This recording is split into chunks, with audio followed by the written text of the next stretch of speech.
Hello. My name is Indigo Let.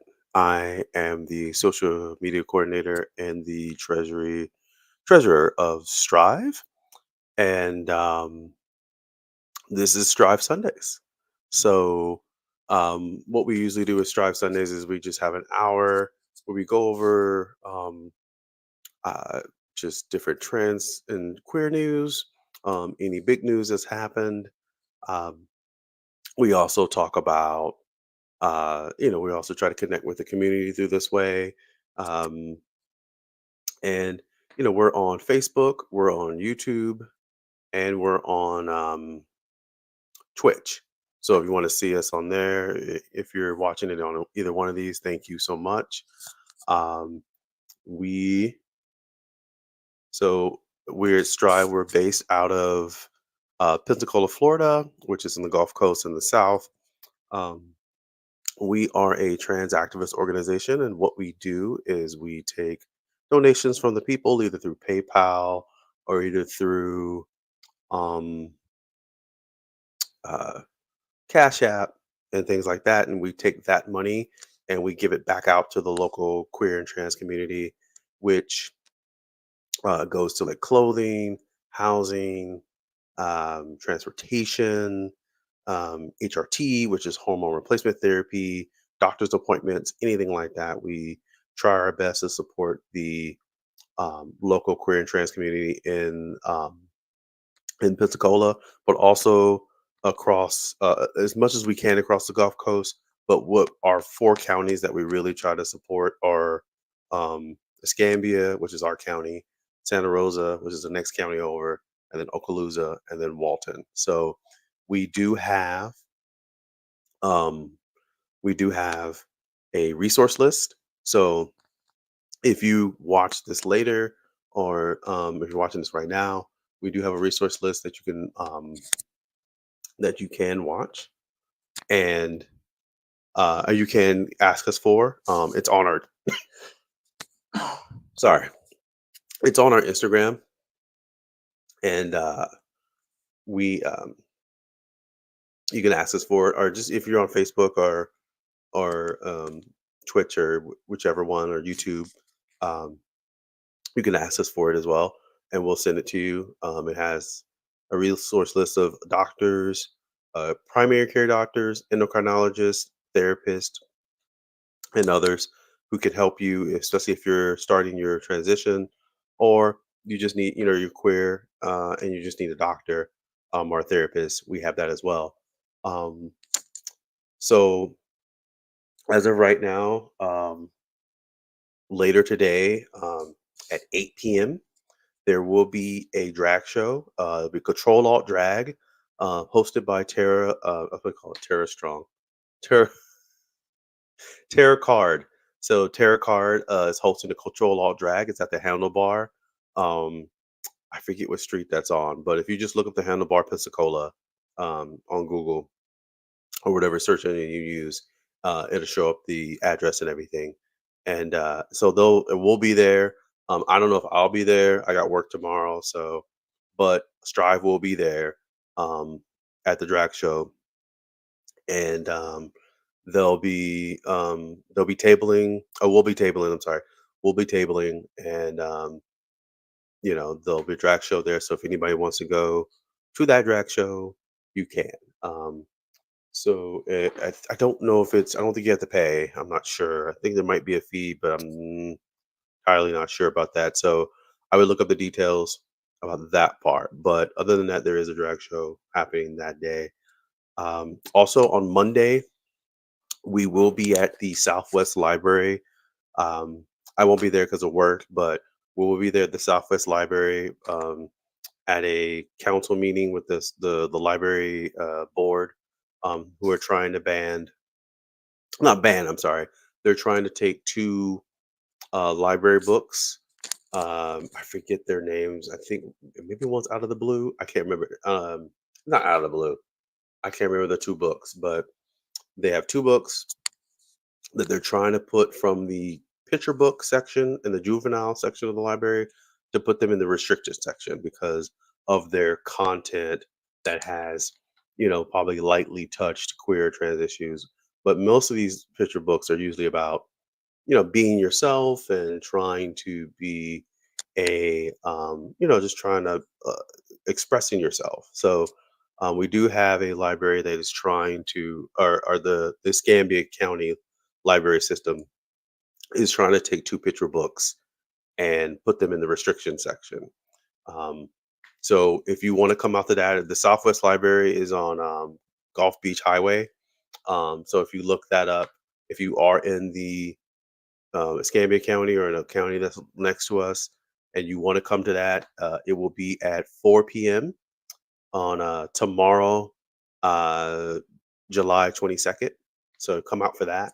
Um, and So, if you want to, please come out to that and support.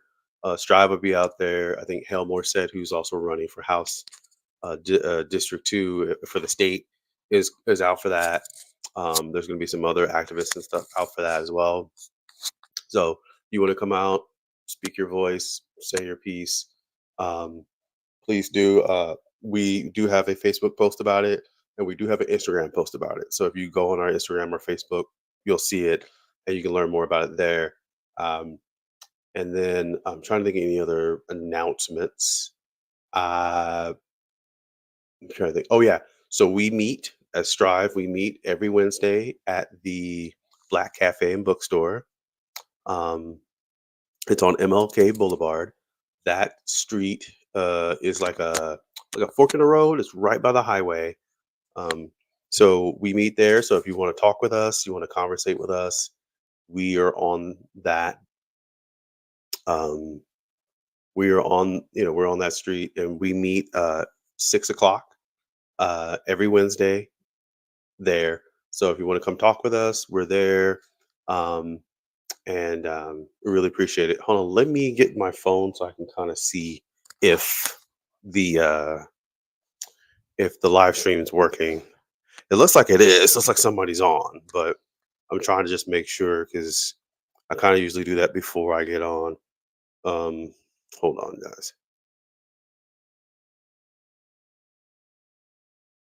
Okay, yeah, yeah. Oh yeah, yeah. I see a Gertrude. Yeah, yeah, yeah. Kamala, no answer. Yeah, definitely. Um, so let's get started. Um, I was gonna start with talking about International Non-Binary Day, which was last week. Um, I wish I could have did the stream for last week because that would have been amazing because it was on the July 14th was on a Sunday. And it would have been amazing. But um, I'm learning now to say I don't have the spoons for that. So to I didn't have the spoons to talk about um, International Non-Binary Day last week. So we're going to talk about the, but yeah, and I was going to talk about Disability Pride, and we're just going to go from there. But I'll talk about those later on in this in this stream. But the first big news is obviously Joe Biden has dropped out of the race. Um, it was kind of expected for some people. Some people may think this is a shock, but I mean, if you have seen him the last 4 to 5 years, matter of fact, if you've seen him the last like 8 to 10, technically, you would kind of see this coming, but um, he you could tell like he was stumbling over his words. You saw it if you saw even if you saw a little bit of the debate right between him and Donald Trump, you could just see him not being there, not being all the way there. And so I think and for me, I technically comedically think it's elderly abuse how they treated him.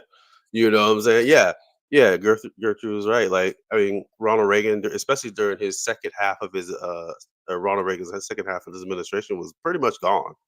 Um, and so I mean, I'm not trying to be, I guess, quote unquote ageist, but like you throw up people who are, yeah, you throw up people who are like really old and you could tell, like you can be really old and still have the mental facilities to do things. So, and we see this, my grandma still could quip, you know, make quick remarks with the best of them. But like, you could tell somebody who cannot drive, if you can't drive them, If they cannot drive, that may be a problem.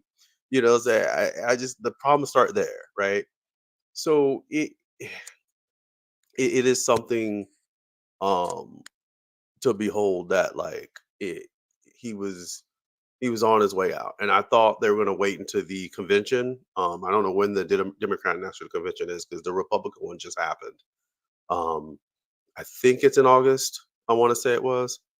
Yeah, or finish the thought. He couldn't finish the thought. Like he would, even during the debate, like he would say something, and then like even Trump was like, "I don't know what he just said.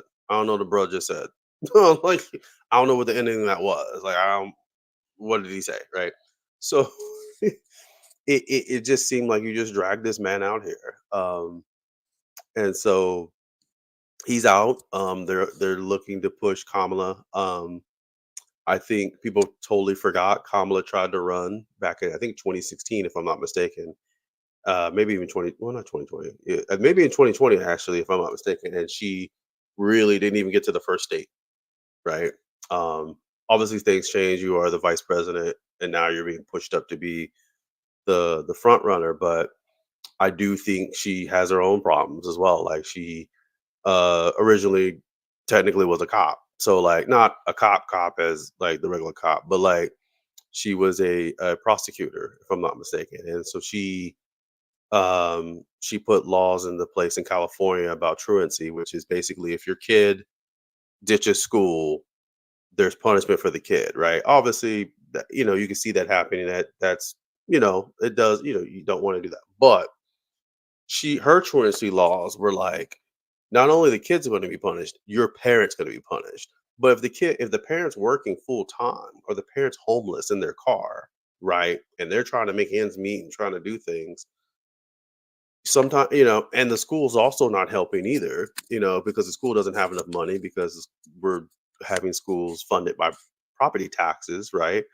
Um, rather than just the government fund schools, right, in general. So you have these working class schools where kids are not getting educated. They don't feel um, enthusiastic enough to stay there. So they say, I'm leaving, right?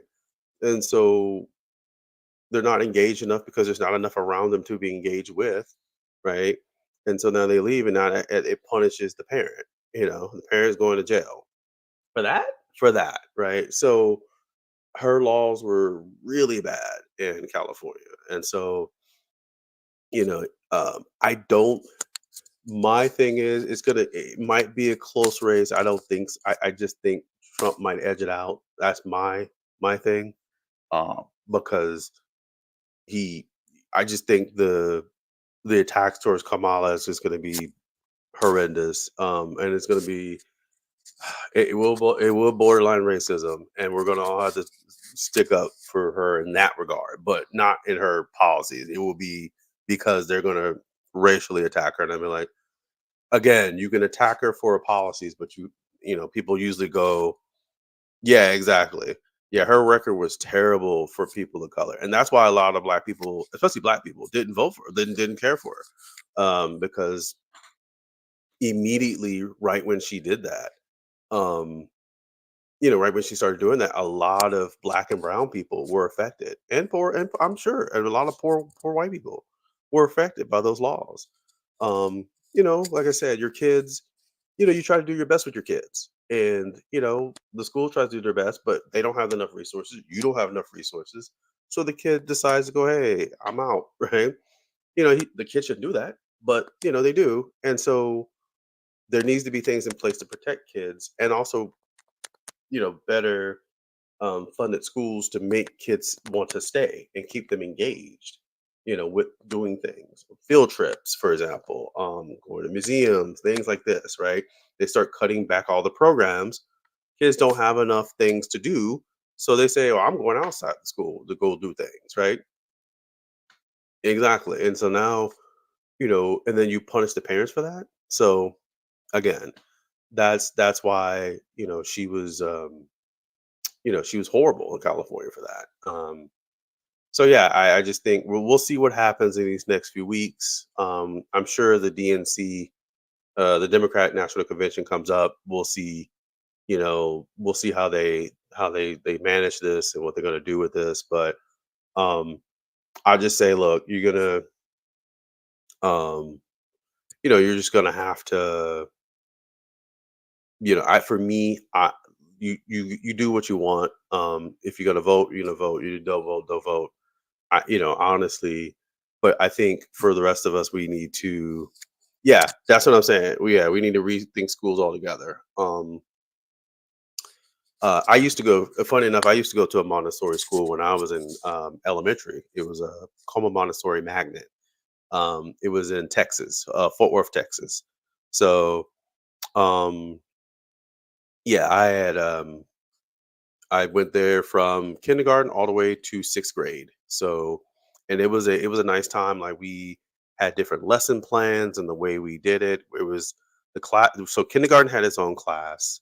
Then 1st through 3rd grades had their own class, and then 4th through 6 had their own class. So, like, but the 1st graders got taught different things than the 2nd graders, and we all had our little lesson plans.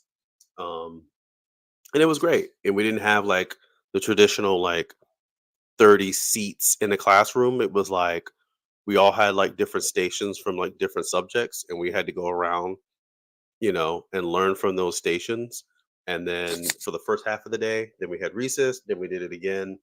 Then the rest of the half, and then we had art class, and we also had music class as well. So yeah, yeah, it was really cool. And funny enough, my music teacher was literally named Miss Music. Like, I remember that to this day. She was literally named Miss Music. It was Miss Doris Music. So yeah, she was really cool. And then like our guidance counselor, um, as a person when you're younger, you get really angry and stuff like that sometimes about life and whatever when you're a little kid. We had actually had a heavy bag. There was a heavy bag in the guidance counselor's room. Um, he was also I think he was like one of the guidance counselors, but he was also one of the PE teachers as well. And he was like, if you're angry, just punch this thing, just punch it, and he would talk with us. He was a black, I think he was like 30 or 40 years old. And it was cool because it was like, we didn't have that many black or brown people in school, but it was cool to have like a black or brown teacher, or at least a guidance counselor in there that kind of, understood um, your struggle and stuff like that. So it was really cool. It was a really good experience. I really liked it. I wish we could kind of branch that out to the rest of the schools, or at least have that implemented, some of it implemented into the public schools and stuff. So, but yeah, so back to Biden. I think, like I said, if you want to vote for him, vote for him. Not vote for him. Sorry. If you want to vote for Kamala, vote for Kamala. And I don't know who her running mate's going to be, but if you don't, you don't.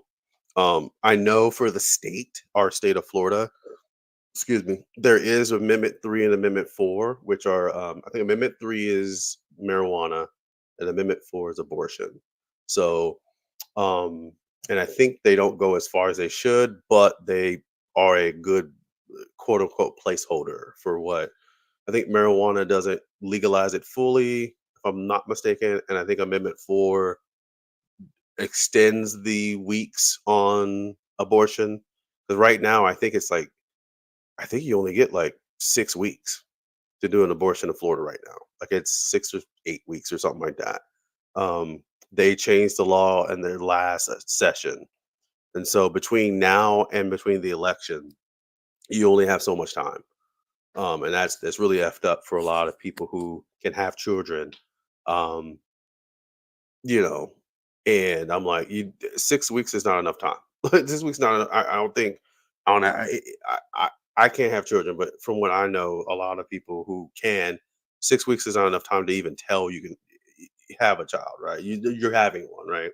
So exactly, some folks don't know by 6 weeks. So, um, and so like we gotta, you gotta understand that like, um, I think it's I have to relook at it. Maybe the next Solidarity Sunday, I'll probably look up the two amendments and we'll go over them, and see what's really about. But I think it does extend the weeks on it. I don't know how far, how much, but And then the marijuana ones, I don't think it's like full legalization, which I would love that, for a lot of people who need it for medicine purposes or medicinal purposes.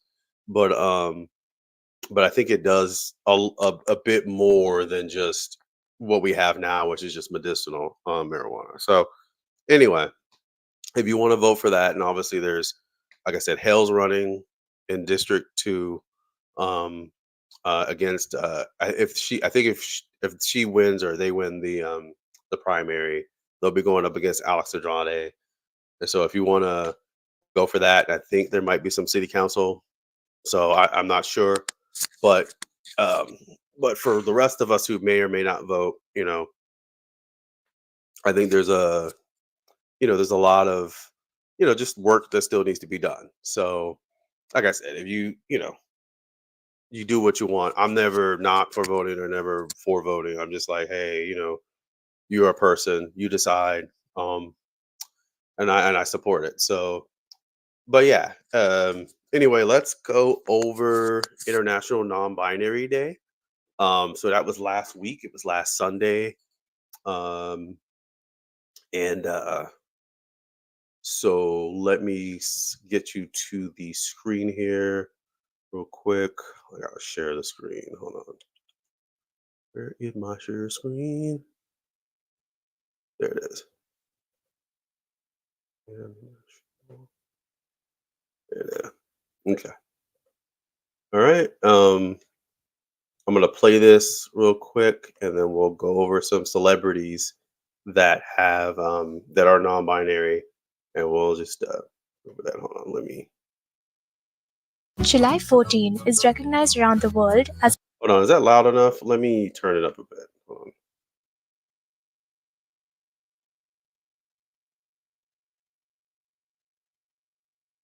Let me try that. Let me go back. Let's do this. July 14 is recognized around the world as an occasion to shine a light on those who identify as non-binary and celebrates the rich diversity of the community. The date is the precise midpoint between International Men's Day and International Women's Day. Non binary gender is an umbrella term that describes those who feel their gender identity is outside or in between male and female identities. Example, a person who experiences both identities or neither.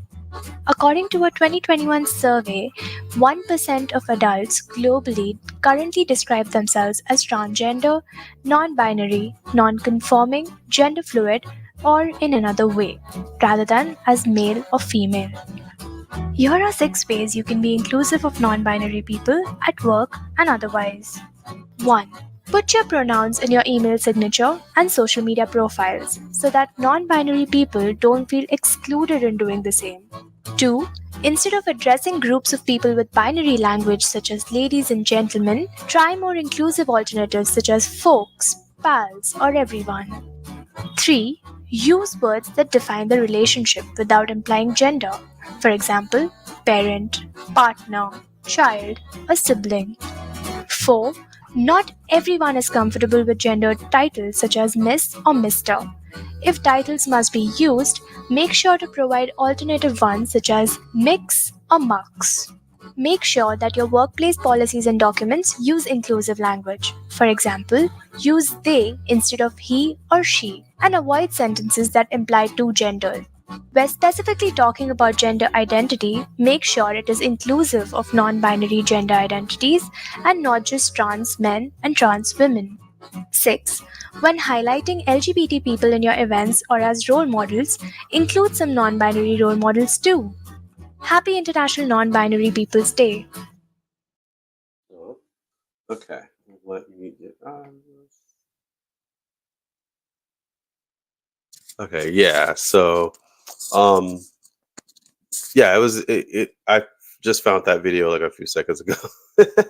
So, um, Bree, what? Bree, what are you doing? Anyway, Bree's in the chat, so I'm just and they're silly. Um, thank you, Bree, for coming on. Thank you, Gertrude, as well. Um, so yeah, not International Non-Binary Day. It was July 14th. Um, like they said, it's in between because International Women's Day, I think, is in May, not May. March, I want to say, and then International Men's Day, I think, is in November. Yeah, because No Shave November. Yeah, that's right. So it's in between. So it is. For a lot of us, it's a day that we often forget technically because it's in this middle of the summer. It's hot. People are not thinking about it. You just got through Pride, and you're just like, oh yeah, there's an International Non-Binary Day. Um, but yeah, so let me go to the celebrities that are who are non-binary. Let's go to Indian. Did I just share my own screen? Hold on. Let me go back to do, do, do.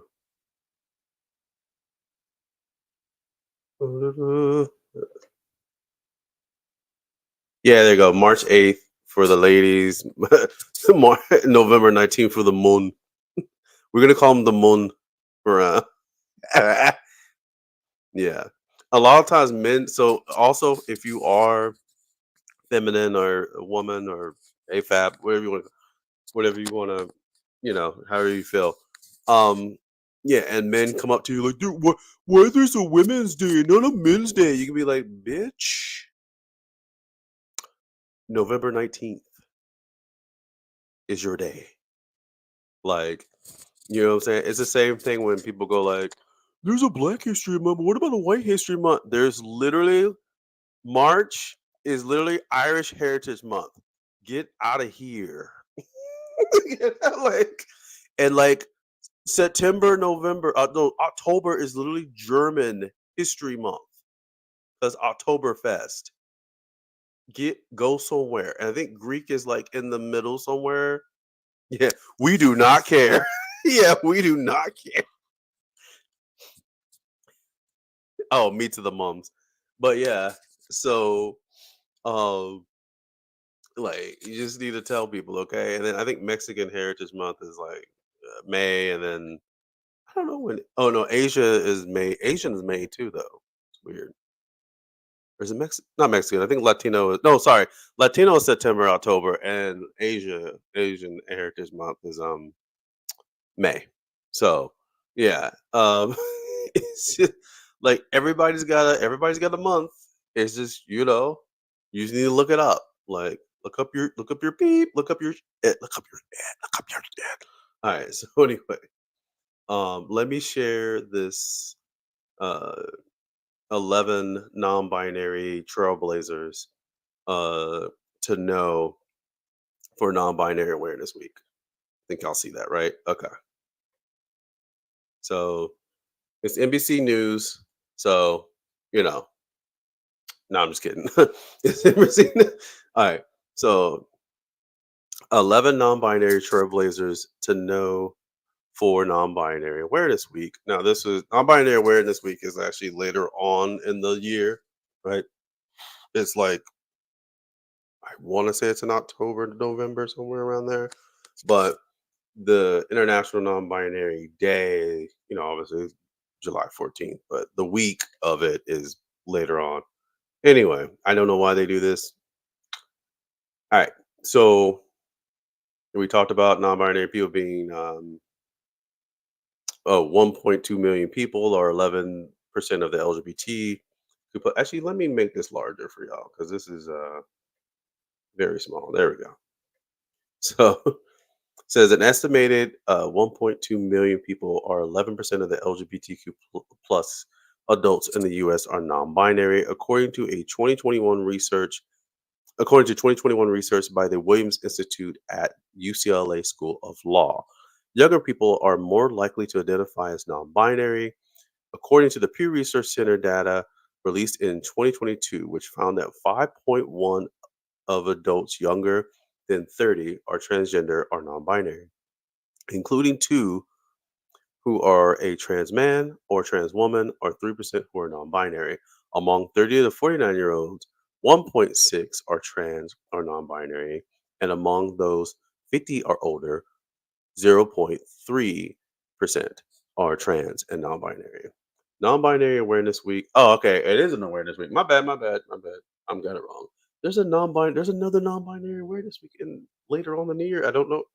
Anyway, or no, that's Asexual Awareness Week. My bad. That is later on November. Y'all need to leave me alone. Anyway, Asexual Awareness Week is later on this year. Okay, that's what it is. I'm getting confused with something. I know it is. All right.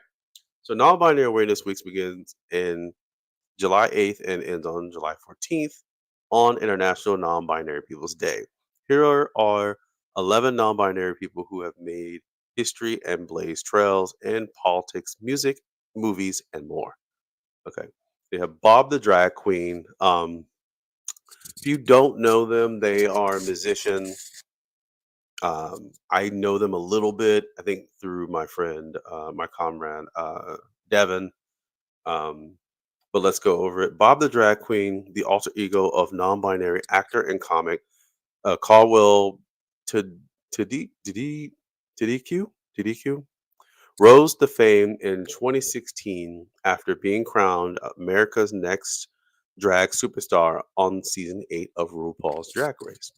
The Georgia native star continued to rise with other projects, including the popular podcast Sibling Rivalry and the heartwarming HBO drag makeover series We're Here. Um, you have that one. And then you have Emma DRC. I think I've heard of her, but I'm not sure. But that's who they are. Sorry, who they are. I'm not sure if that's who they are. I can't remember them. Anyway, British actor Emma DRC was catapulted to stardom with the role of Rhaenyra Targaryen in the Game of Thrones spinoff House of Dragon. The RC earned their first Golden Globe last year for their starring role in the HBO fantasy series. Their other acting credits include Motherly Sunday, Misbehavior, and Wanderlust, but they're also known for their sexy pronunciation of their favorite cocktail. What? A Negroni? Okay, that's super close. You know what I'm saying? That's super close, y'all. I really was like, the Italians, you need to stop. Anyway, and Negroni, Saba, Sabalato with pros, pro, pros, Proschetto. Okay. I don't know. I'm sure there's a scene on TikTok you can probably watch. All right. So you got Jay Harrison Gee, um, Broadway performer Jay Harrison Gee made theater last year by becoming one of the non-binary actors to win an acting Tony. Gee uh, won Best Performance Role in a leading role for their musical role in Some Like It Hot. Gee was joined in their historic win by Alex Neville, Neville, Newell, probably Newell, yeah, Newell, who won Best Performance by an actor in a future role in a musical for their role Chuckled. So then we got that, and then we got Nikki Hiltz. They obviously are a athlete. Duh. No, I'm just kidding. Anyway, middle distance runner Nikki Hiltz ran the second fastest time ever of any American in the women's. Uh, I forget how you say this in track language. I think it's 1500 meter, probably 1500-meter race. Um, at the U.S. Olympic trials last month, qualifying for the 2024 Olympic Games in Paris. In a post-race interview with NBC Sports, Hiltz, 29, said the race had a significance beyond their personal accomplishments. I wanted to run this for my community, all the LGBTQ plus folks. Yeah, you guys brought me home the last 100 meters. I could just feel the love and support. Yeah, so that's pretty cool. All right, then you got Casey McQuiston. McQuiston? Yeah. Queer romance author Casey McQuiston's debut, 2009's Red, White, and Royal Blue, was an undeniable hit, centered on the love story between the son of the American president and a British prince. The book was a bestseller and was then adapted into an Amazon Prime film starring Nicholas Gulsine and Taylor Zakar Perez. McQuiston's following titles 2021 Last Stop and 2022's I Kissed Sarah Wheeler both made New York Times bestseller lists, and their upcoming book, The Pairing, debuts next month. Our library actually does have one last stop. Actually, we do have that at our library, which is pretty cool. So that was I call Valad Menon. Um, they have a Instagram. They are beautiful. I love them. So if you want to go look their Instagram or their TikTok, they make good videos about queer and trans issues and being themselves, and it's amazing to see. But anyway, author and activist Akot Valad Menon rose to fame after publishing Femme in Public, a collection of poetry about the queer experience in 2017. In an interview with NBC News in 2019, Vlad Manon said that they used the book as a catalyst to travel the world and advocate for transgender, sorry, transgender and gender nonconforming communities. In recent years, Vlad Manon has successfully built a career in comedy, starring in Hannah Gatsby's Netflix special Gender Agenda earlier next year. That, yeah. And I think y'all know who this is, or y'all may know who this is, Janelle Monae. So yeah, she. Let's go for that. Grammy nominated singer and actor Janelle Monae, who goes by both she, her, and they them pronouns, is best known for their studio albums, including Anarchroid, The Electric Lady. In addition to her award winning music career, Monet has a successful career in film and television. Most notably, she starred in the Oscar nominated film Hidden Figures in 2016. Monet, 38, instantly became one of the most recognizable non binary people in the world when she confirmed she was non binary in an interview with Jada Pinkett Smith's talk show Red Table Talk in 2022. Yeah, she was on there. I forgot about that. But that's probably one of the only good things about the show. Anyway, no, I'm just kidding. Uh, I just, we're not going there. All right. Oh yeah, Queen. Queen's a soccer. Yeah, forgot about Queen. All right. So, um, Canadian soccer star Quinn, 28, became the first openly transgender athlete to ever win an Olympic medal, following their team's stunning defeat of Sweden in the Tokyo Games 3 years ago.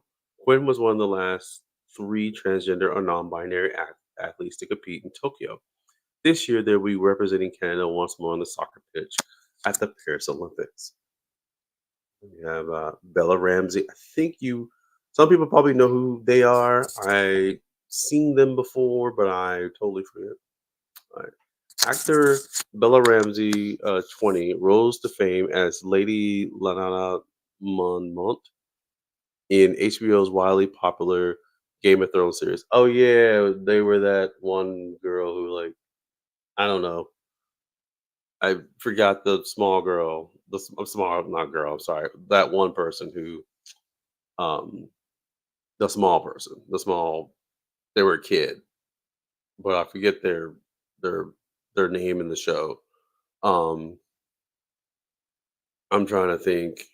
I never watched it, but I watched people do a whole comedic review of it, and they talked about them just stabbing this Ice King dude, like straight up just like like just anyway. Let me keep going. But I guess they use her. So is it there? Oh, never mind. All right, we'll just use her until they. Okay. So anyway, but her power rose with the starring role "The Last of Us," an HBO series adapted from the popular video game of the same name. In an interview with the New York Times last year, Ramsey shared that her gender has always been very fluid, and she would hypothetically tick non-binary if it was an option on the form. In terms of her pronouns, she said, "I couldn't care less." Okay, so we were okay. And then we have Sam Smith. So I'm sure people know who Sam Smith is. A, a lot of people, I think. But anyway, so after winning a Grammy for their hit song "Unholy" with pop star Kim Petras in 2023, the British singer-songwriter Sam Smith made history by becoming the first non-binary artist to win an award for Best Pop Duo slash Group Performance. Smith rose to fame when they featured on Disclosure's breakthrough single "Latch" in 2012, which was a sleeper hit in the United States, peaking in the US uh, Billboard Hot 100 in 2014. That same year, Smith released their first of four albums, "In the Lonely Hour," which included hits "Stay With Me" and "I'm Not the Only One," and nabbed Smith their first four Grammys. And then we have Oklahoma rep um, Marie Turner. So they look really young. They Jesus, are they a state rep? They got to be a state rep. That's insane. Anyway, Marie Turner made history in 2020, becoming the first country's openly non-binary state. Yeah, they're state legislature because there's no way they would have been a national. I'd have been insane. Anyway, um, the state legislature. Turner was elected to represent District 88 in the Oklahoma House of Representatives that year with more than 40% of the vote. They won re-election in 2022 with nearly 80% of the vote. After their first win, Turner told NBC News that they hoped that their election victory and presence in the legislature will help LGBTQ plus people in Oklahoma and beyond see themselves reflected and represented. So yeah, The Last of Us. Yeah. Um, let me get out of that. Yeah, so those were all amazing people. I didn't even know about the Oklahoma rep. Um, yeah, the Oklahoma rep was the Bree. What the heck, Bree? What? Anyway, I just came back to look at the comments, and I'm like, what the heck's going on? Um, but yeah, so they're all amazing people, and that article was on the NBC. So if you want to that, just let me know. I'll send it, or just look up just like top 11 non-binary people NBC News or something. So we've got about 15 minutes left. I might go a little over anyway, but the main part of today's live stream was going to be, excuse me, was going to be about um, disability pride. So we at Strive, we talked about disability pride in the meeting about 2 meetings ago. Um, we talked about its importance. Usually it's the month after Pride, it's in July. Unfortunately, it doesn't get as much of the love that June Pride gets, but it should get all the love just the same, if not more, because we do have a lot of the people we know in our communities are disabled, and they need just as much, uh, just as much care and love, and just as much attention to them and their struggles as well as because a large part of, if not one of the largest marginalized communities in America, um, is the disability community. So their needs need to be met as well. I have some articles here, or not even articles, just kind of the history of the disability and I think it talks about the flag as well. Um, so we'll go over that a little shortly. Let me see here. Sorry about that. Okay, I have a little cough today. So let me go to that real quick, and then we'll put you. Lemon. Wait, the heck? Okay.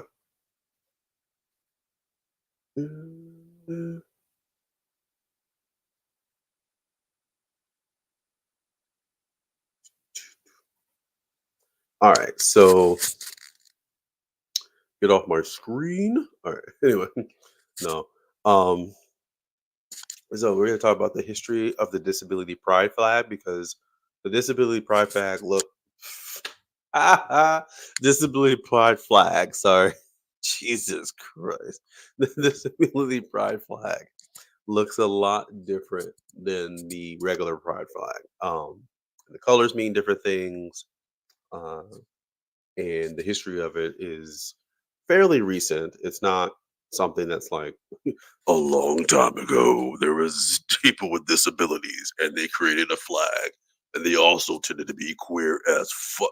No, it was like like I think they made the flag around I want to say 2010s. So anyway, let's see if I can enlargen this for you. There you go. And so the Americans with Disabilities Act was signed into law by George H.W. Bush on July 26, 1990. This landmark law prohibits discrimination against people with disabilities. Disability Pride initially started as a day of celebration on that year. Actually, 1990. I'm sorry. It technically was 1990. I thought it was in the 2010s for some reason. Oops. Anyway, I was 5 years old, so I didn't know either. Okay.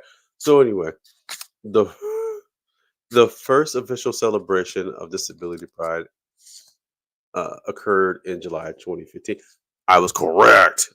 anyway, anyway, okay, so uh, which was marked the 25th anniversary of the ADA.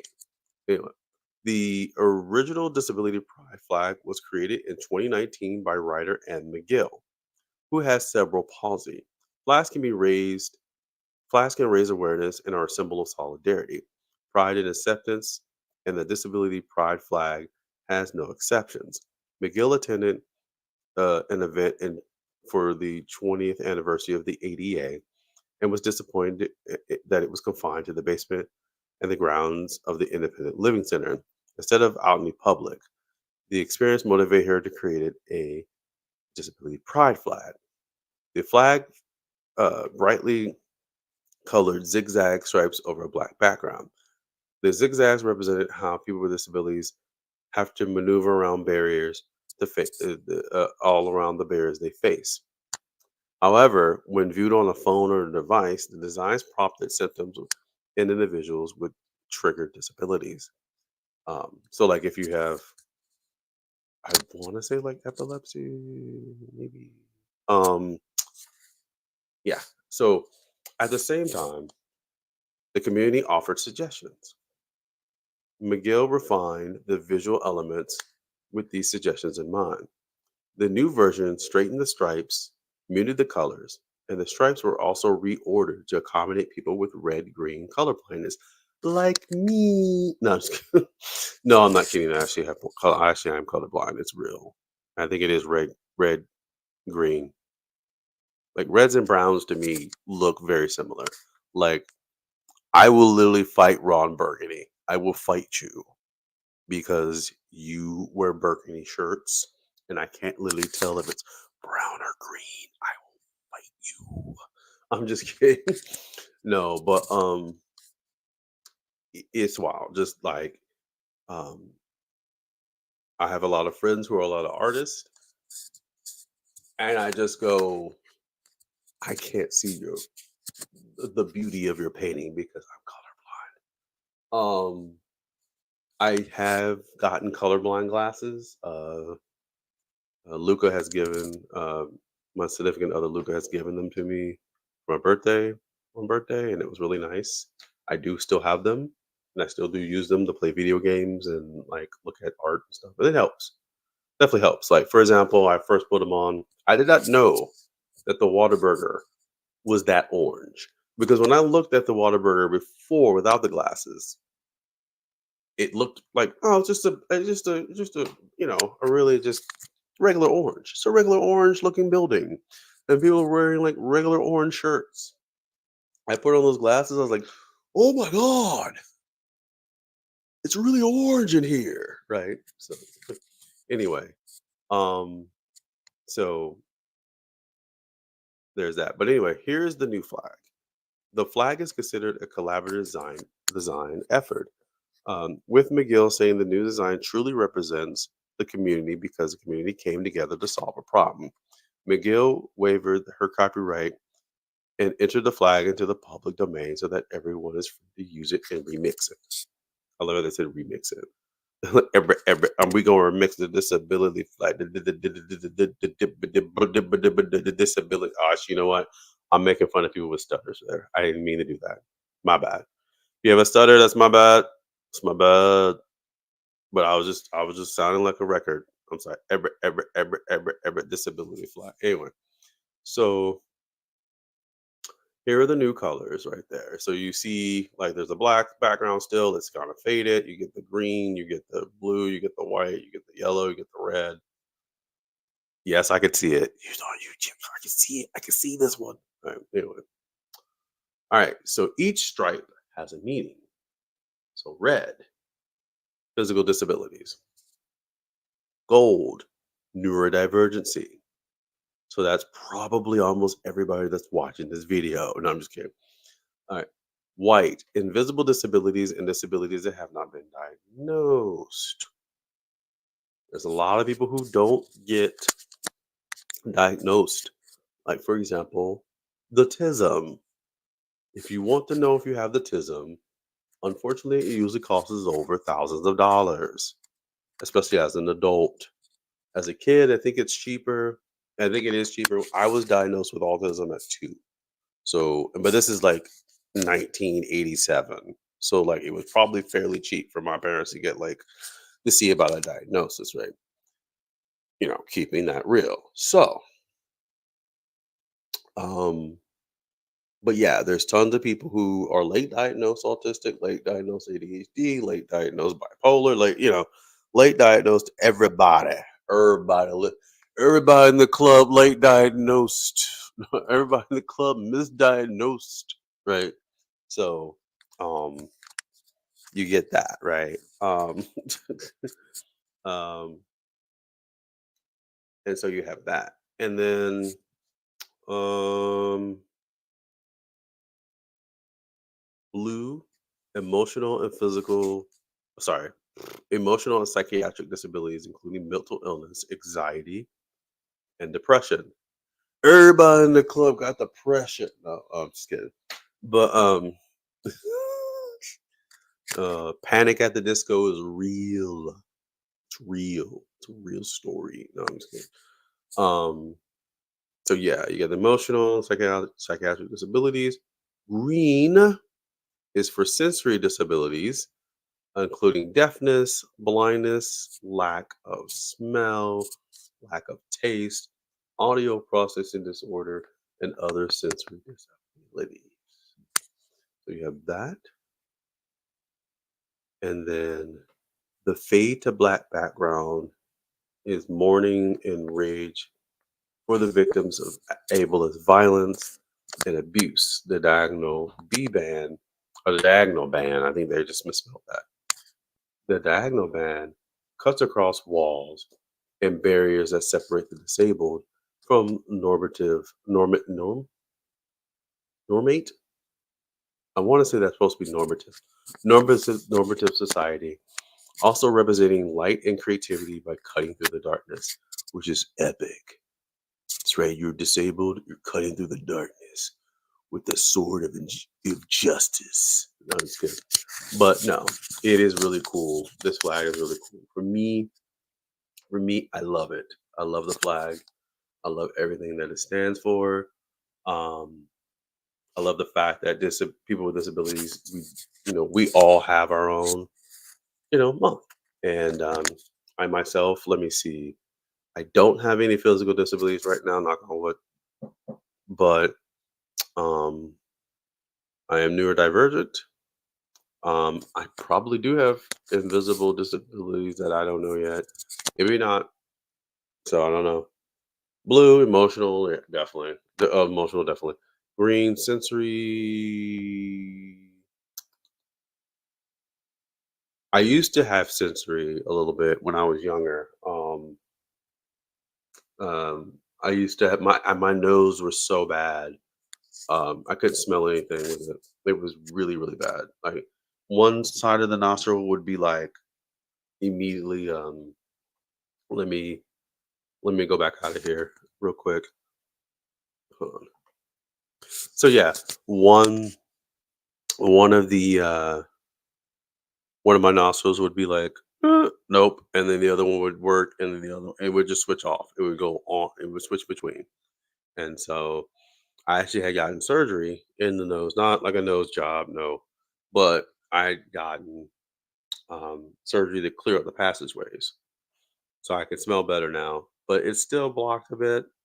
It's still not full, but I can definitely smell better now, which is it's a plus, but also not a plus because there's some smells. I'm like, "Yeah, why?"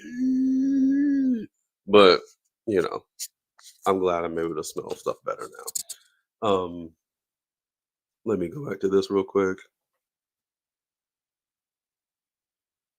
And then, so we have green sensory, and then the black background for mourning the rage victims of ableist violence abuse. Um, you know, a lot of people, unfortunately, who are disabled, they get abused by coworkers, fellow students, teachers, administrators, bosses, sometimes their own family members, random people. The world's not built for them. It's just not built for them, not at all. And so there does. This is where the this is where this is where the curb cut theory comes in.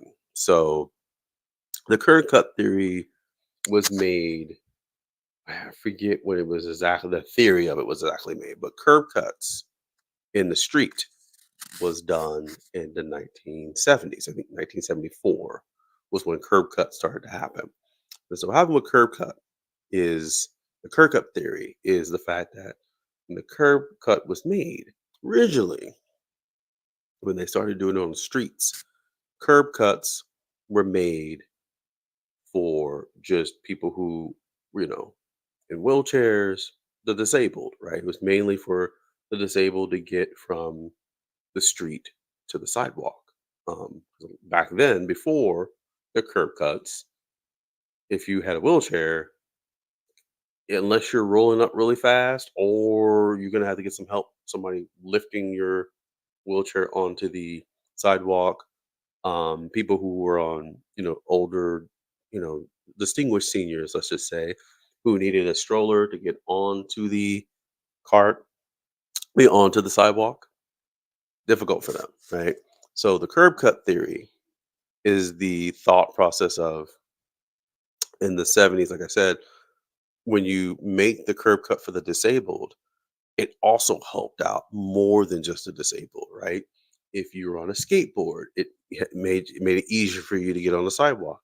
If you had a baby and you're pushing them in the stroller, now you don't have to get that stroller up on the thing, right? You don't have to get the stroller up on the sidewalk now, and that could cause it to tip over, and you know now you can just roll it up onto the sidewalk, right? Like I said, the elderly now they can go. People on bikes, it makes it easier for them. So it just is saying that once you help the most marginalized, it also benefits everybody else, and so that uh, it benefits everybody else in more ways than they didn't even think of. So that's what the curb cut theory is. It is basically helping out the most marginalized of us, and that in turn assisting everybody else who is less marginalized. Um, and so that's what we need to continue to do for our people who are disabled, right? Um, if you are disabled, keep on promoting, not promoting, but keep on explaining your story if you want to. Um, Keep on asking for um, not conditions, not demands. What is it called? Accommodations. Keep asking for accommodations at work. If you're at school, if oh, I have problem with testing, I ask them. Usually, teachers. I don't know about the K through 12, but definitely college. They have different rooms you can go into where you don't have to be in the classroom, right? Oh, I can't take notes that well. It's so over sensory overload. There are people, especially at colleges, that will take notes. There's a people who will literally go in the class, take the notes right as you're taking notes, and then like you're trying to take notes, and then are taking notes for you. Um, there's assistants all around.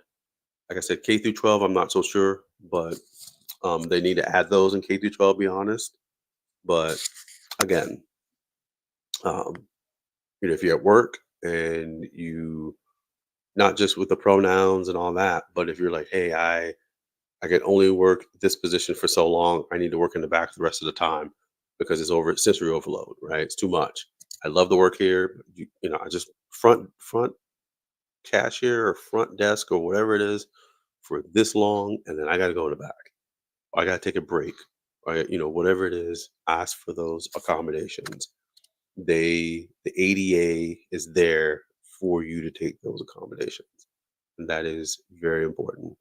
Um, Also, if you are not disabled or if you're around people who are you know who have disabilities that you can assist with them with, like for example, like if there's people with physical disabilities and just trying to make their lives easier, if there's people who have sensory processing disorder, just make sure you completely say what you're trying to say, you know what I'm saying?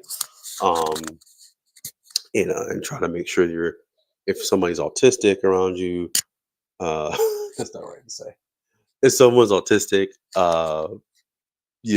and they don't understand certain like social cues, just try to be frank with them. If they have ADHD, you know, do what you need. In other words, do what you need to do to help accommodate for those people.